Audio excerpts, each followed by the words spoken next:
The late afternoon sun cast long shadows across the dusty railway platform as Zelda Kincaid's tears fell onto her worn leather trunk. The Southern Pacific train had just departed, leaving her stranded in the frontier town of Willow Creek, Wyoming Territory, 1878, with no job, no home, and no hope. Her dreams of becoming a schoolteacher lay shattered like the broken pocket watch her father had left her, the only reminder of a family now gone. "Miss, are you all right?" The voice came low and steady behind her, a baritone that seemed to match the rhythm of the distant hills. Zelda hastily wiped her tears, embarrassed to be caught in such a state of distress. When she turned, she found herself looking up at a tall figure silhouetted against the setting sun. A cowboy, lean and weather-worn, with kind eyes that seemed to hold the vastness of the open plains within them. "I'm fine, thank you," she lied, struggling to maintain what little dignity she had left. The cowboy didn't move. His gaze fell to her luggage, then back to her face. "That's quite a burden for someone traveling alone," he observed. He removed his hat, revealing sun-bleached brown hair that curled slightly at his temples. "Name's Luke Warren, town sheriff." He gestured toward the silver star pinned to his vest. Zelda straightened her back, trying to compose herself. "Zelda Kincaid. I was supposed to be the new schoolteacher, but it seems the position has been filled." Her voice cracked despite her best efforts. 3 weeks ago, they sent a telegram, but I never received it."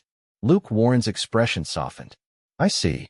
He studied her for a moment longer before bending down to pick up her largest trunk. "Well, Miss Kincaid, no sense standing out here while we figure things out. Let me carry that burden too." "Sir, I couldn't possibly. This town may not have needed another schoolteacher, but we sure could use someone with proper manners." A hint of a smile played at the corners of his mouth. "First lesson of the West, neighbors help neighbors, even new ones." Zelda hesitated, then nodded her acceptance. As Luke lifted her trunk with ease, she gathered her remaining satchel and followed him down the platform steps and into the fading light of Willow Creek's main street. The town was larger than she had expected, a proper street lined with wooden boardwalks, a general store, saloon, and various other establishments that suggested prosperity. People nodded respectfully to the sheriff as they passed, their curious glances at Zelda barely concealed. "The boarding house is just up ahead," Luke explained. "Mrs. Holloway runs it. She's particular about her rules, but fair. Best apple pie west of the Mississippi." Zelda struggled to keep pace with his long strides. "Sheriff Warren, I appreciate your kindness, but I should tell you that I have very little money. Just enough for a ticket back east, which I can't purchase until Friday when the train returns." Luke slowed his pace. "Then we've got 3 days to find you something better than leaving."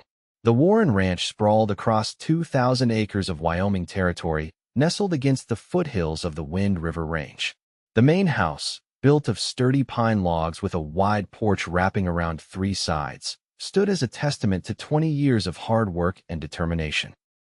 Luke's father had claimed the land after returning from the Civil War, building it from nothing into one of the most respected cattle operations in the territory. Luke had taken over operations 5 years ago when his father's health began to fail, splitting his time between the ranch and his duties as sheriff. "It's not much," Luke said as he showed Zelda around the sparse office behind the jailhouse the following morning, "but the town council approved having someone organize the records. They're willing to pay for 3 months of work to start." Zelda ran her fingers over the chaotic stacks of papers covering every surface. Land deeds, criminal complaints, tax records, all in complete disarray. "This is extensive. 7 years' worth of paperwork that nobody wanted to tackle," Luke admitted. "Previous sheriff wasn't one for writing things down properly." "And you thought of me for this task?" Zelda asked, raising an eyebrow. Luke leaned against the doorframe. "You mentioned you were trained as a teacher. That means you can read, write, and organize better than most folks around here." He hesitated. "Plus, it buys you time to decide what you want to do next." Zelda considered the offer. 3 months of steady pay would give her options, perhaps enough to get established somewhere else with better prospects. "I accept," she said finally, "though I suspect I'm getting the better end of this arrangement." Luke's smile reached his eyes this time. "Don't be too sure about that, Miss Kincaid. Some of these records haven't seen daylight since the territory was formed." For the next 2 weeks, Zelda settled into a rhythm.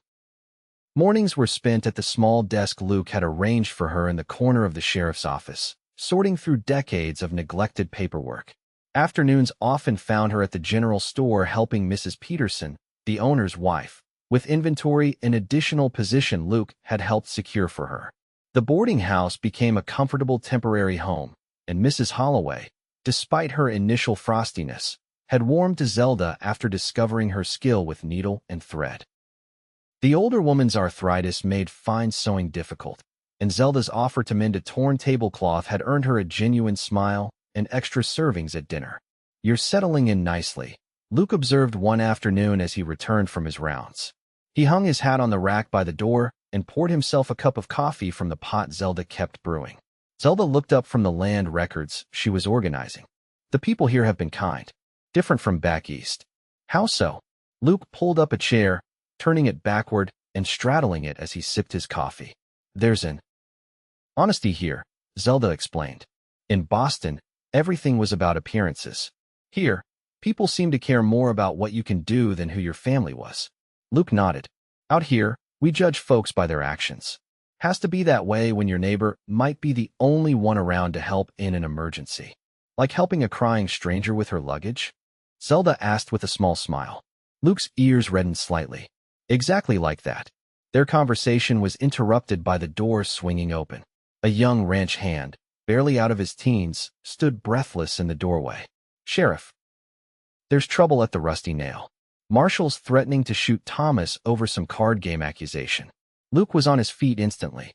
"Stay here," he told Zelda, his expression hardening as he grabbed his gun belt from the desk drawer. "This shouldn't take long." Zelda watched from the window as Luke strode purposefully down the street toward the saloon, his shoulders set with determination.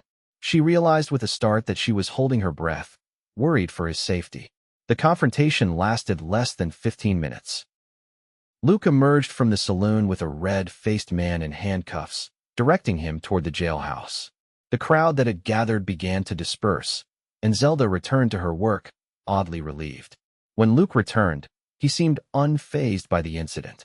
"Just another Tuesday in Willow Creek," he said with a shrug. "Marshall gets liquored up and thinks everyone's cheating him." "Is that common?" Zelda asked. "Common enough," Luke replied, "but not as bad as some towns. Willow Creek's growing up. More families settling, fewer drifters passing through." He studied her for a moment. "You were worried." It wasn't a question, but Zelda answered anyway. "I was. Your job seems dangerous." "Can be," he admitted. "But most days it's just keeping the peace and making sure folks follow the rules we all agreed to." He smiled then, the tension leaving his face. "Speaking of rules, Mrs. Holloway mentioned you've been helping her with the mending. Said your stitching is the finest she's seen." Zelda felt a warmth in her cheeks. "It's nothing special. My mother taught me. Around here, practical skills like that are worth their weight in gold," Luke said. "Makes me wonder why you chose teaching instead." Zelda's hands stilled on the papers before her. "I wanted to make a difference," she said quietly. "My father always said education was the key to a better future. When he died last year, I decided to honor that belief." Luke was silent for a moment. "I'm sorry about your father." "Thank you." Zelda straightened the papers, needing to occupy her hands. "What about your family? You mentioned your father built the ranch." "He did. Came out here after Gettysburg with nothing but determination and my mother's unwavering support." Luke's expression grew distant. "Lost her to fever when I was 14. Pa never really recovered, though he kept the ranch going. He passed last winter." "I'm sorry," Zelda echoed his earlier sentiment. Luke nodded his acknowledgement. "Ranch is mine now. My younger brother Thomas helps run it while I'm in town. He's the one Marshall was threatening earlier, has a talent for cards that's some mistake for cheating." "You have a brother?" Zelda asked, surprised. "You've never mentioned him." "Haven't I?" Luke seemed genuinely puzzled. "Thomas is. Well, he's complicated. Brilliant with the cattle, terrible with people. Takes after our father that way." As spring gave way to early summer, Zelda found herself increasingly drawn to the quiet sheriff. Their conversations extended beyond work matters, discovering shared interests in books and music.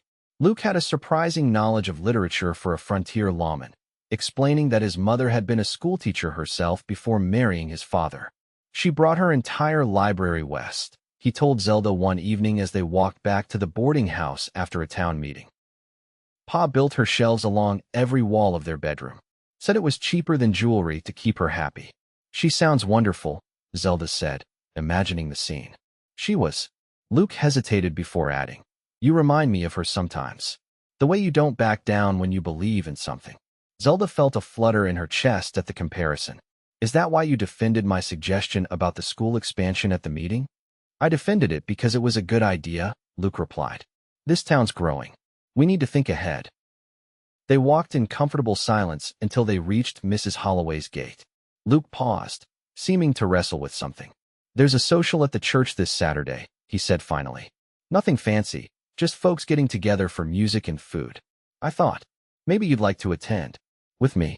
Zelda looked up at him, studying his face in the lamplight. Sheriff Warren, are you asking to court me? Luke's confident demeanor faltered. I suppose I am, Miss Kincaid, though I'm making a mess of it. Zelda couldn't help but smile at his discomfort. Then yes, I would be delighted to accompany you to the social. The relief on Luke's face was almost comical. Good. That's good. He cleared his throat. I'll come by around 6 then. I'll be ready, Zelda promised, opening the gate. Good night, Sheriff. Luke, he corrected gently. If we're to be courting, you might as well use my given name. Good night, Luke, she amended, liking the way his name felt on her lips. Good night, Zelda. The social proved to be more elaborate than Luke had suggested. The church hall had been transformed with wildflowers and lanterns. A small band played lively tunes, and tables groaned under the weight of dishes contributed by every family in town. Zelda had worn her best dress, a blue calico with lace trim that she'd carefully mended and pressed for the occasion.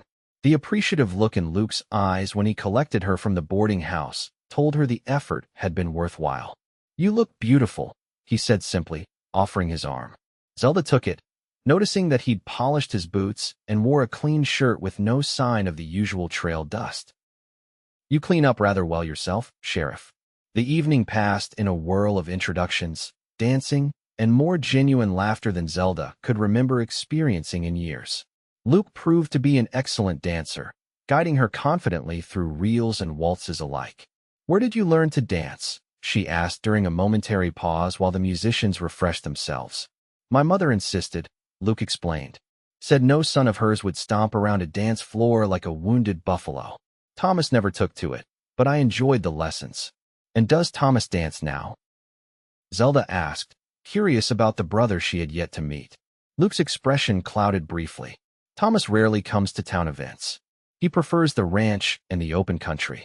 He hesitated. Speaking of the ranch, I was hoping you might come out for Sunday dinner tomorrow. Meet Thomas and see the place. The invitation carried weight, and Zelda knew it.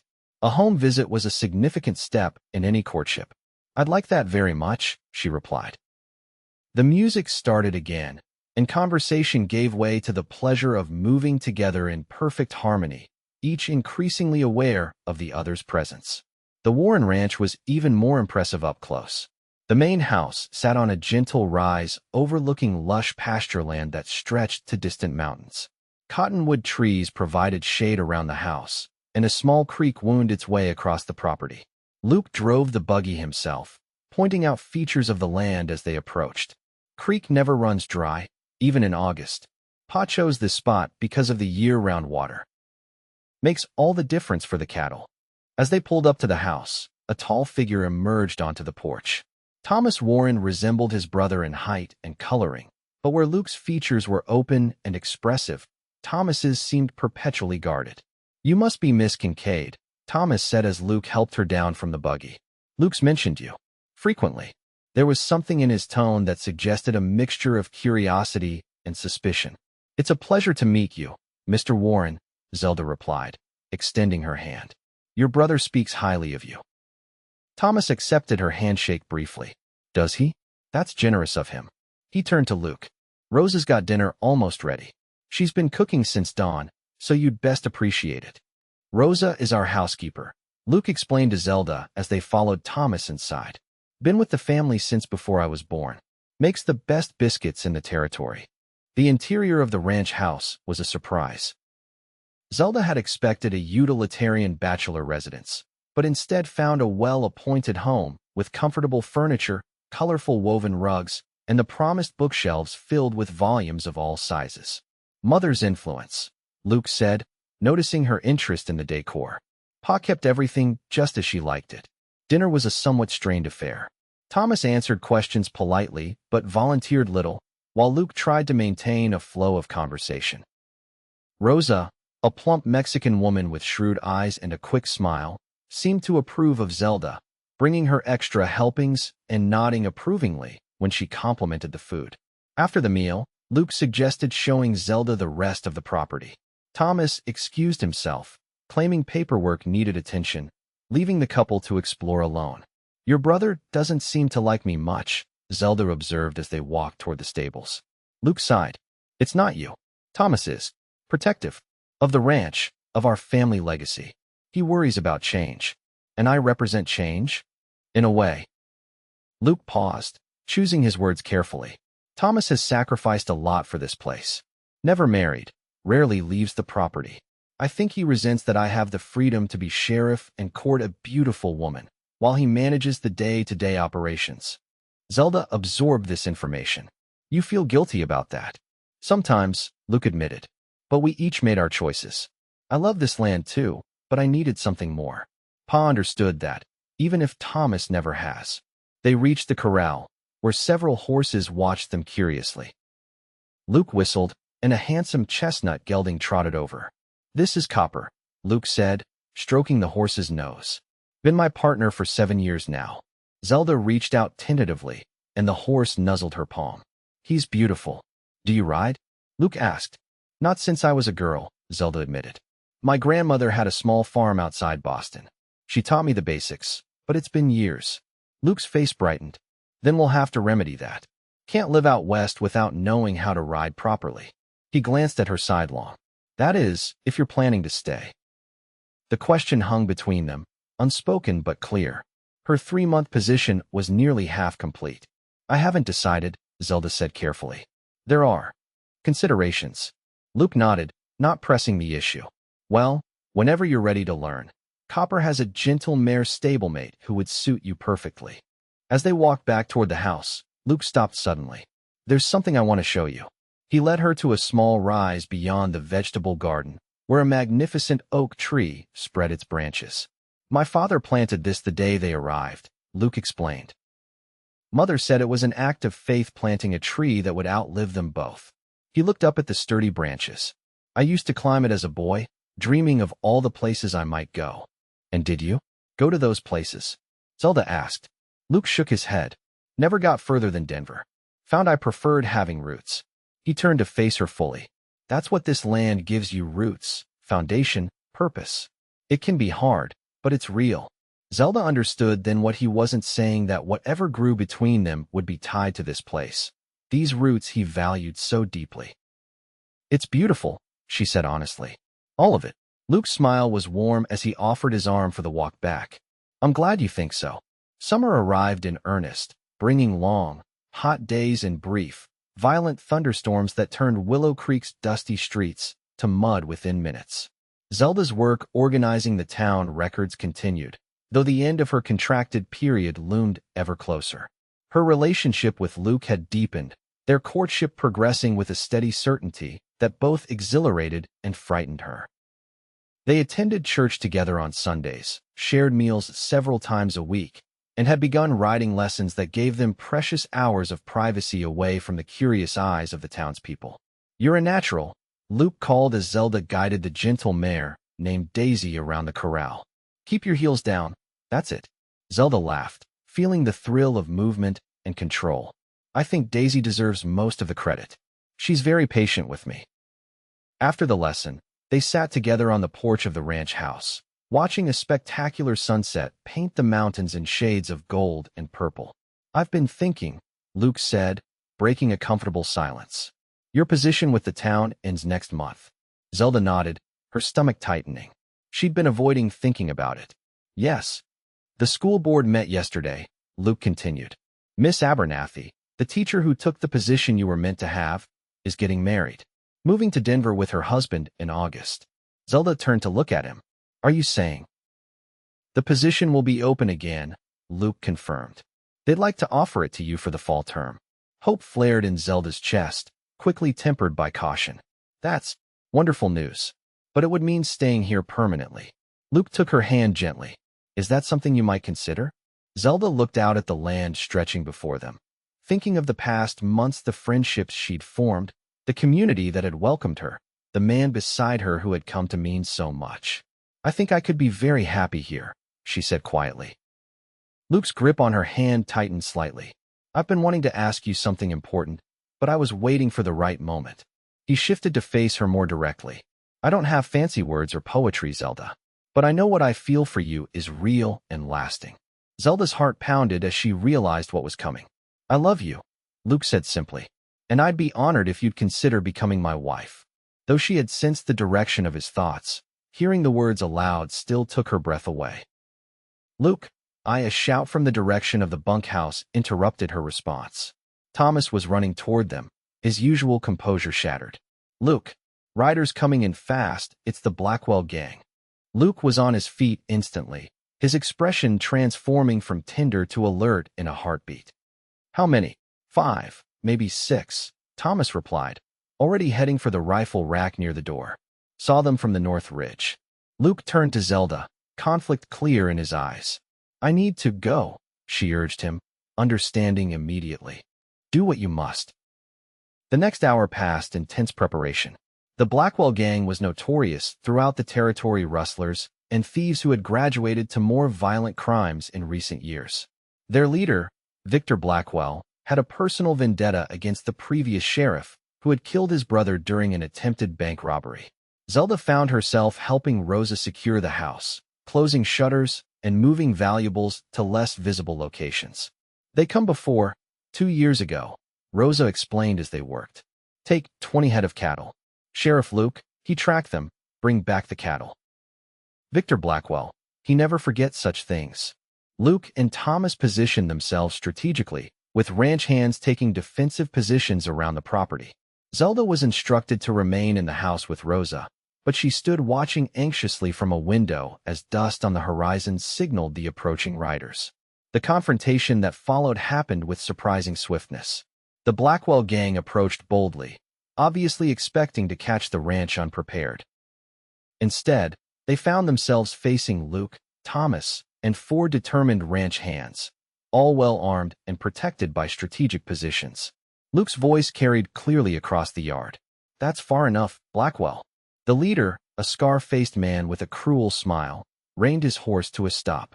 Well, if it ain't the lawman playing cowboy today. Thought you might be in town. This is private property, Luke replied evenly. State your business or move on. Victor Blackwell laughed, a harsh sound that raised goosebumps on Zelda's arms even from a distance. My business? Just paying a social call, Sheriff. Heard you had a pretty Eastern lady staying here. Thought I might introduce myself.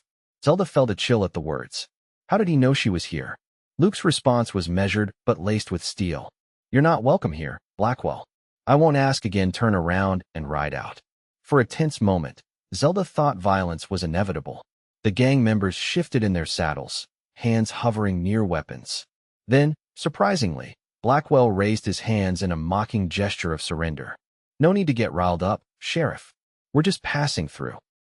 His gaze swept the property, lingering on the house windows where Zelda watched. But I'll be seeing you again. Count on it. With that ominous promise, he wheeled his horse around, his men following as they galloped away in a cloud of dust. Luke maintained his vigilant stance until the riders were well out of sight, then hurried back to the house. His face was grim as he found Zelda in the kitchen with Rosa. Are you all right? He asked immediately, his eyes searching her face. I'm fine, she assured him. They didn't come close to the house. Luke exchanged a look with Thomas, who had followed him inside. Blackwell doesn't make idle threats. He mentioned you specifically, which means someone's been talking. We need to get her back to town, Thomas said. Safer there, with people around. Luke nodded reluctantly. I'll take her now, before dark. Luke, Zelda interrupted. What about what we were discussing? Before all this? A flash of tenderness crossed his face. It'll keep. Right now, I need to know you're safe. The ride back to Willow Creek was tense, Luke constantly scanning the landscape for any sign of the Blackwell gang. They reached town without incident. But Zelda could sense the change in him. The carefree man who had proposed to her hours earlier was now replaced by the vigilant sheriff, weighed down by responsibility and concern. At the boarding house door, Luke finally relaxed slightly. "I'm sorry about today," he said. "This wasn't how I imagined things going." "You have nothing to apologize for," Zelda replied. "You were protecting your home and family." Luke's expression softened. "You didn't answer my question, you know, before we were interrupted." Despite everything that had happened, Zelda felt a smile forming. "You're right, I didn't." Luke took her hands in his. "I meant every word, Zelda. I love you, and I want to build a life with you. Even knowing it might bring complications, danger." She gestured in the direction from which the Blackwell gang had departed. "Life out here is never completely safe," Luke admitted. "But whatever comes, we'd face it together." He searched her face. "If that's what you want." Zelda took a deep breath. 3 months ago, she had arrived in this town heartbroken and alone. Now, she couldn't imagine being anywhere else. "Yes," she said simply. "Yes, I will marry you, Luke Warren." The joy that transformed his face was worth any risk the future might hold. He pulled her close, their first kiss filled with promise and certainty that transcended the day's dangers. News of their engagement spread quickly through Willow Creek, bringing a flurry of well wishes and celebrations. Mrs. Holloway insisted on hosting a small gathering at the boarding house, while the ladies of the church quilting circle immediately began planning a wedding quilt. "They've taken to you completely," Luke observed as they walked arm in arm after Sunday services, acknowledging yet another congratulatory greeting. "When you first arrived, I worried the town might be too provincial after Boston." "It was an adjustment," Zelda admitted. "But there's an authenticity here that I've come to cherish. People may be plain-spoken, but they mean what they say." The school board formally offered Zelda the teaching position for the fall term, which she gratefully accepted. With her future in Willow Creek secured, wedding plans began in earnest. They decided on a late August ceremony, before the school term began and after the busiest part of the ranching season. But Victor Blackwell's threat lingered like a shadow. Luke increased his patrols around town and arranged for additional security at the ranch. He was reluctant to leave Zelda alone, though he tried to hide his concern. "You can't watch over me every minute," she told him gently after he insisted on escorting her the short distance between the school and her boarding house for the 3rd time in a week. "I won't live in fear, Luke." "I know," he sighed. "It's just, Blackwell doesn't make empty threats. And the way he mentioned you specifically, perhaps he was just trying to unsettle you," Zelda suggested. "It would be an effective tactic." Luke nodded, though he didn't seem convinced. "Just promise you'll be careful. No wandering off alone, especially outside of town." The answer to the mystery came unexpectedly the following week. Zelda was organizing supplies for the upcoming school term when the general store's bell jangled, announcing a new customer. She looked up to see a young woman she didn't recognize pretty, despite her trail-worn appearance, with nervous eyes that darted around the store. "Can I help you?" Zelda asked. The woman started, clearly not having noticed Zelda in the back corner. "I'm looking for the sheriff," she said, her voice barely above a whisper. "He should be at his office," Zelda replied. "Just down the street on the right." The woman hesitated, clutching a worn carpet bag. Are you Miss Kincaid?" Zelda's spine stiffened with sudden wariness. "I am. How do you know my name?" "My name is Alice," the woman said. "Alice Blackwell." The revelation hit Zelda like a physical blow. "Blackwell? Are you related to Victor Blackwell?" Alice nodded miserably. "He's my brother. That's why I'm here. To warn you and Sheriff Warren." Zelda set down the slate she'd been holding and approached cautiously. "Warn us about what?" "Victor knows about your engagement," Alice explained. "He's planning something. Something terrible. He wants revenge on the sheriff, and he thinks hurting you is the way to do it." "How does he know about me?" "About us?" Zelda asked, though a suspicion was already forming. Alice's eyes filled with tears. "Because of me. I've been working at the Harvey House restaurant in Cheyenne. I overheard some passengers talking about a Boston lady who was marrying the sheriff in Willow Creek. When I mentioned it in a letter home." She trailed off, anguish clear on her face. "You didn't know what your brother would do with the information," Zelda finished for her. Alice nodded. But I know him. When he found out, he became obsessed with the idea of using you to hurt the sheriff. I couldn't let that happen. Not again. Again, Zelda echoed. Victor's done terrible things, Alice whispered. Things our parents would have been ashamed of. I can't be part of it anymore. Zelda made a quick decision. Come with me. We need to tell Luke Sheriff Warren everything you know. Luke listened gravely as Alice repeated her story, occasionally asking for clarification about her brother's possible plans or whereabouts. His face remained impassive, but Zelda could see the tension in his shoulders. You're taking an enormous risk coming here, he told Alice when she finished. Victor won't take kindly to this betrayal. I know, she replied, but I couldn't live with myself if I said nothing. Luke considered her for a long moment. We'll need to get you somewhere safe. Victor has eyes and ears throughout the territory. I have an aunt in Oregon, Alice offered. She'd take me in. Then that's where you'll go, Luke decided. But not directly. We'll need to be careful about how we arrange your travel. Over the next few days, a plan took shape. Alice would stay at Mrs. Holloway's boarding house under an assumed name, then travel with a cattle buyer returning to Montana. From there, she could take a stage to the Oregon Territory, hopefully throwing off anyone who might be looking for her.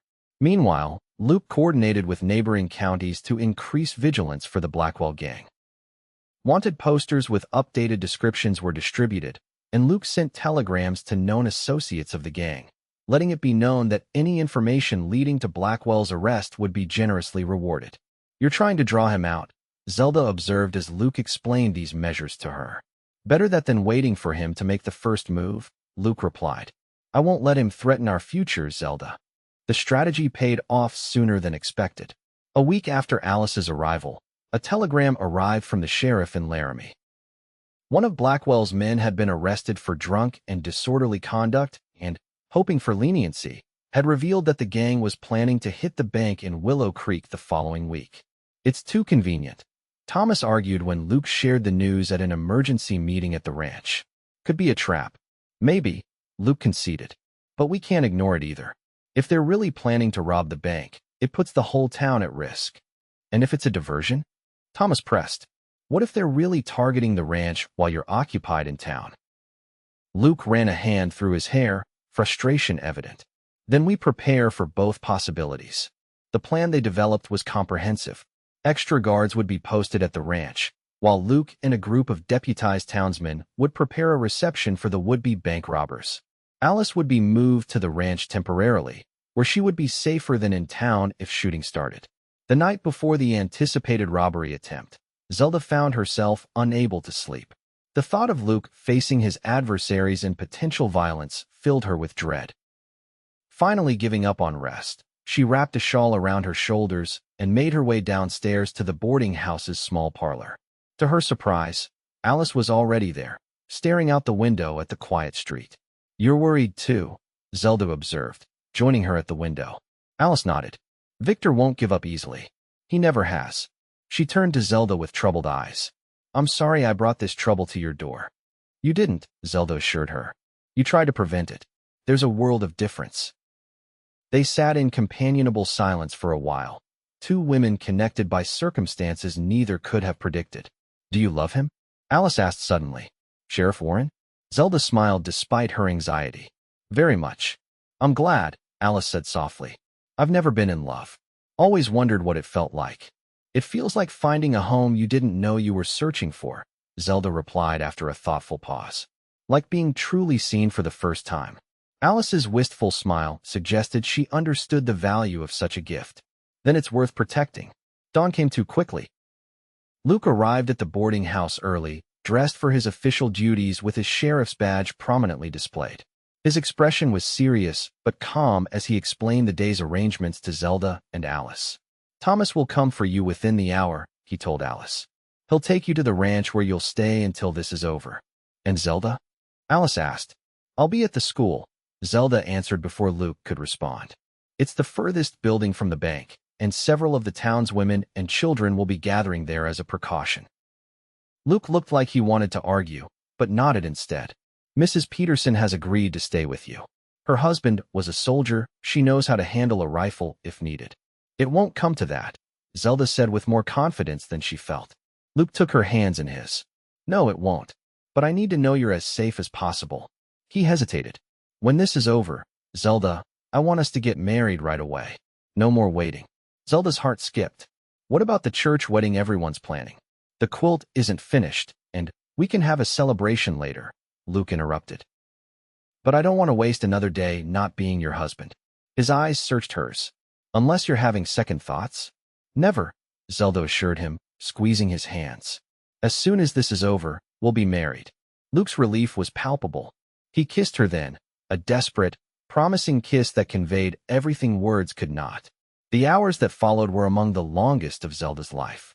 The school building gradually filled with women and children, their voices hushed as they waited for news. Mrs. Peterson sat near the door, a Winchester rifle across her lap, her usually cheerful face set in determined lines. Noon came and went without incident. Some of the tension began to ease as people speculated that perhaps the information had been wrong, or the gang had changed their minds upon discovering the town was prepared. Then, just as the school clock chimed 2, the unmistakable sound of gunfire erupted from the direction of the bank. Mrs. Peterson was immediately on her feet. Everyone stay away from the windows, she commanded. Children, move to the back room now.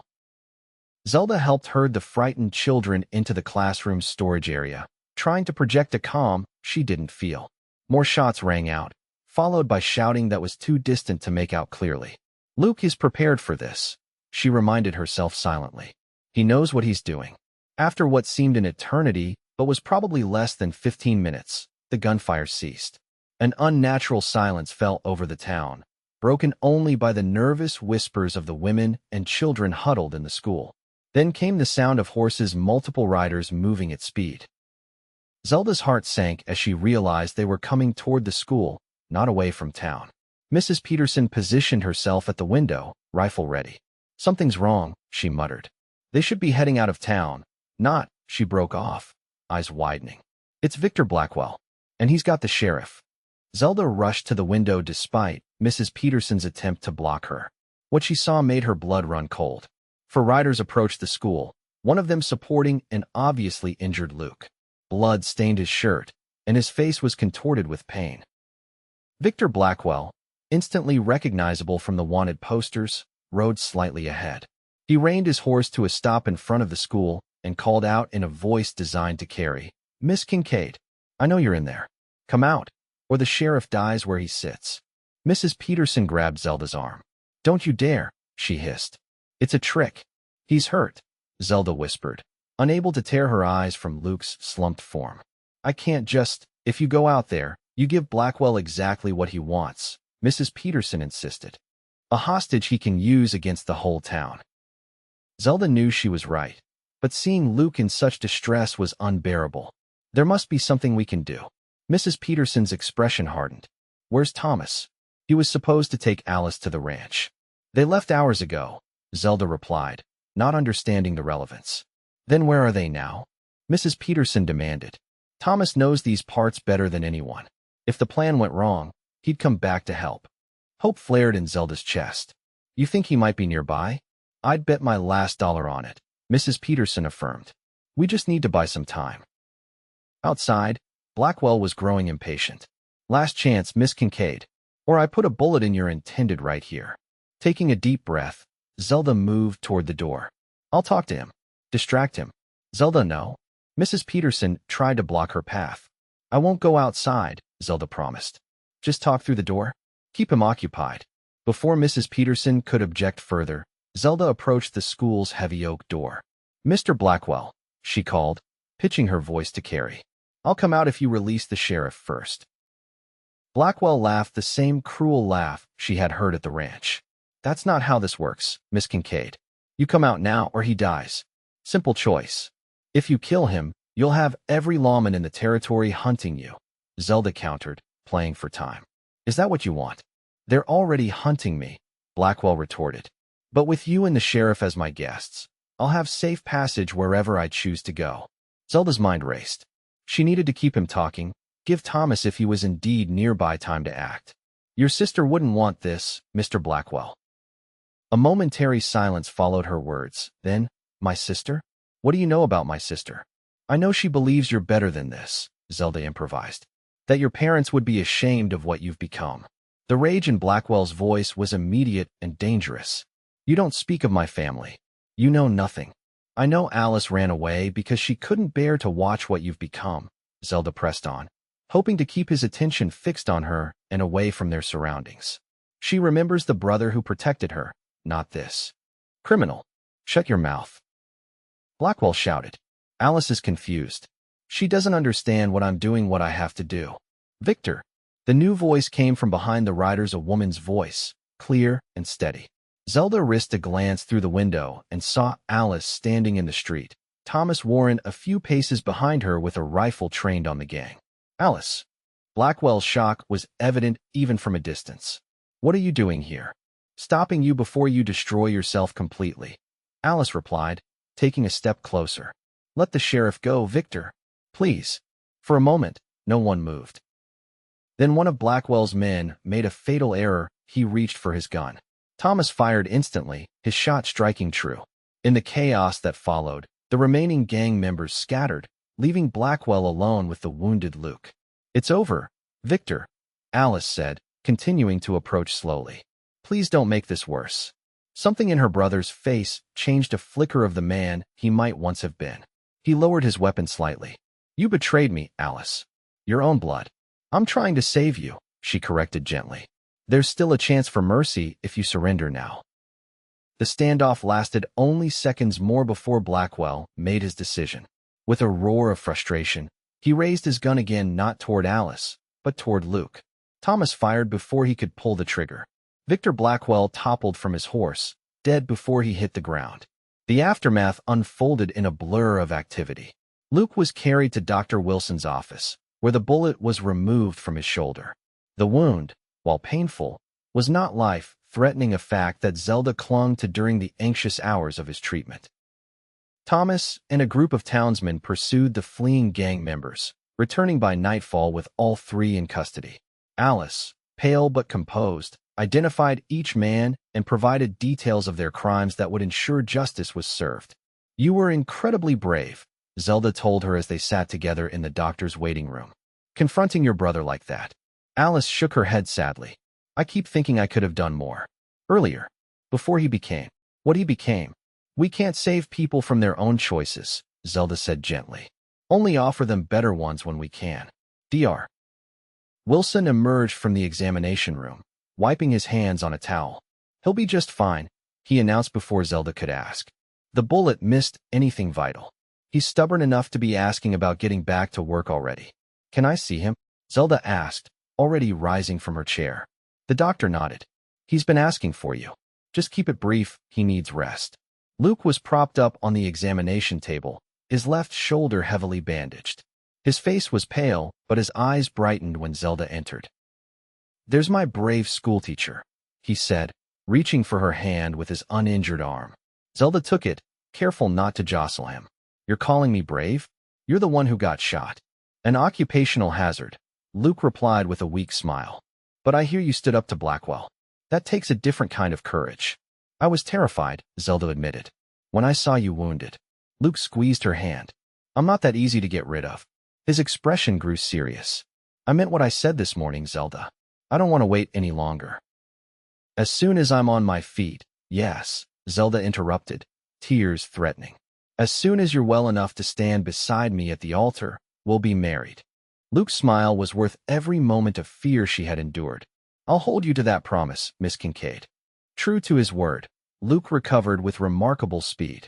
Within a week, he was able to move around with his arm in a sling, though Dr. Wilson strictly forbade any return to official duties for at least another fortnight.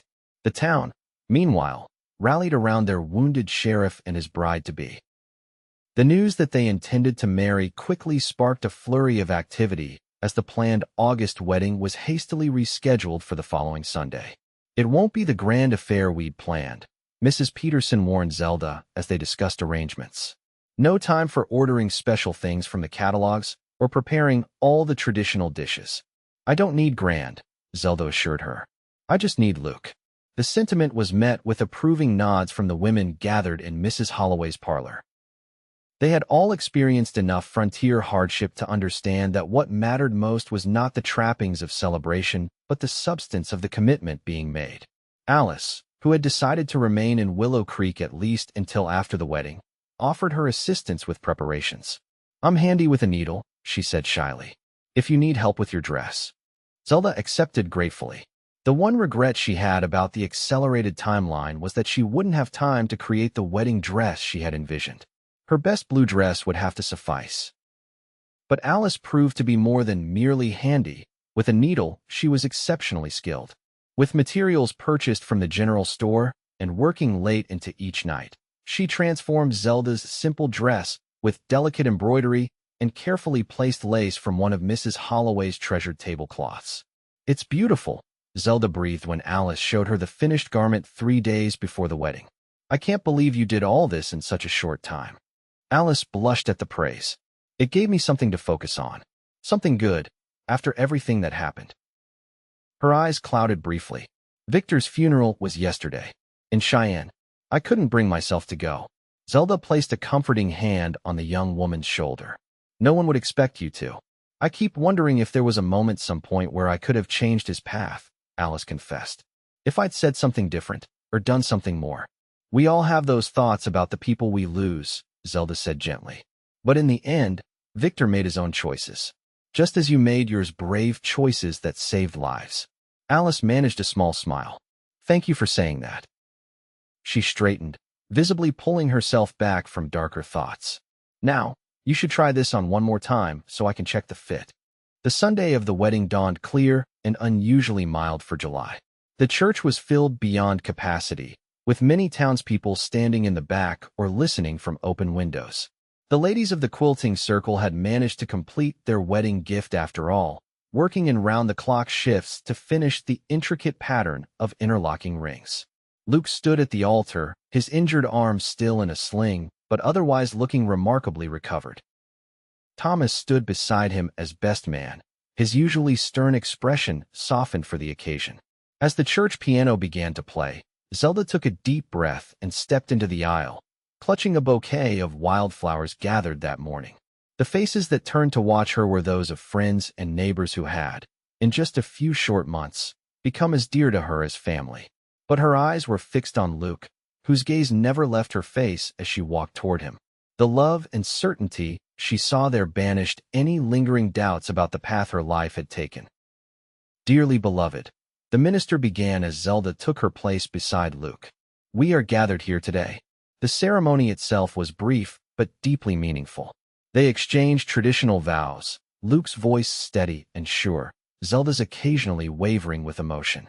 When the minister pronounced them husband and wife, the cheer that erupted from the congregation seemed to shake the very rafters of the small church. The celebration that followed at the town hall lasted well into the evening.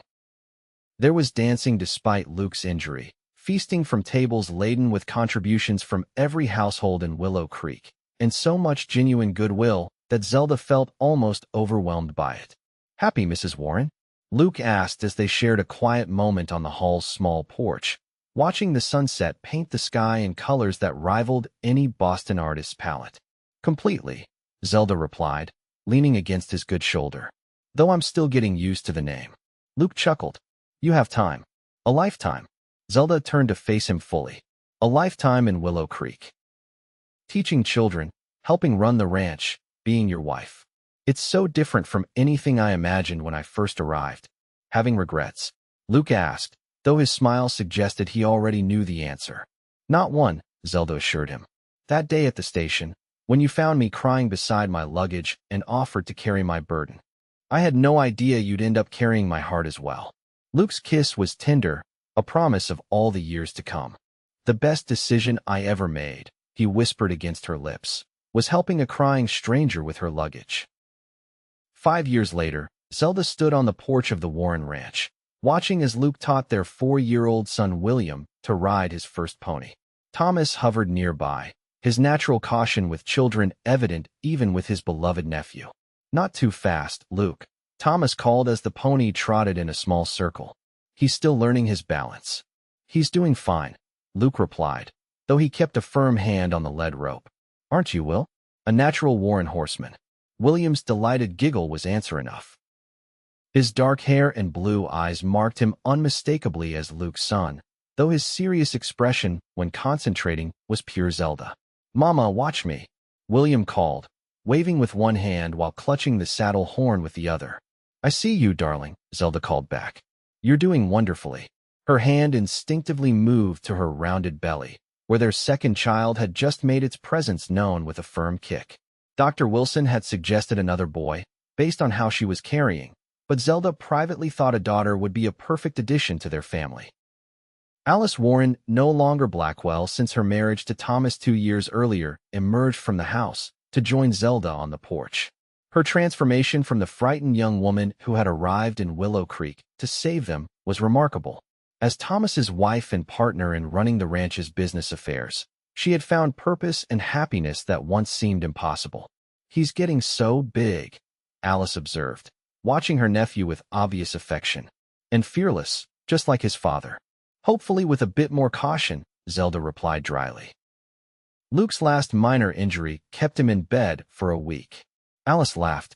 "Thomas said the same thing this morning when Luke mentioned teaching Will to swim in the creek this summer." Their comfortable conversation was interrupted by the sound of an approaching wagon. Rose's eldest son Miguel was returning from town with supplies and, judging from his speed, news of some kind. Luke immediately handed William to Thomas and strode to meet the wagon, his sheriff's instincts still sharp despite having reduced his duties in town to focus more on the ranch and his family. "What is it, Miguel?" he called as the young man pulled the team to a stop. "Telegram came for Mrs. Warren," Miguel replied, pulling an envelope from his pocket. "Mrs. Peterson said it seemed important." Zelda felt a flutter of concern as she made her way down the porch steps. Telegrams rarely brought good news. She took the envelope from Miguel with a murmured thanks and opened it quickly, her eyes scanning the brief message. Her gasp brought Luke immediately to her side. "What is it? What's wrong?" But Zelda was smiling through sudden tears. "Nothing's wrong. It's from Boston, my grandmother's lawyer." She looked up at Luke, happiness making her voice tremble. "She left me her house and property, the small farm where I learned to ride as a girl." Luke's expression was a mixture of surprise and confusion. "But I thought your grandmother passed years ago, before you came west." "She did," Zelda confirmed. "But there was a life tenant, her companion, who had the right to live there until her own passing. The lawyer writes that she died peacefully last month, and now the property comes to me as my grandmother intended." Luke absorbed this information, his brow furrowing slightly.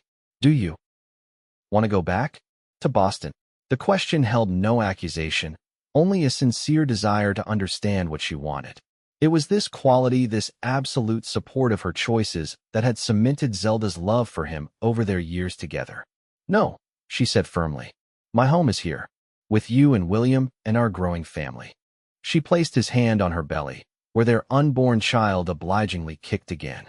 "But I was thinking, we could sell the Boston property, use the proceeds to expand the school."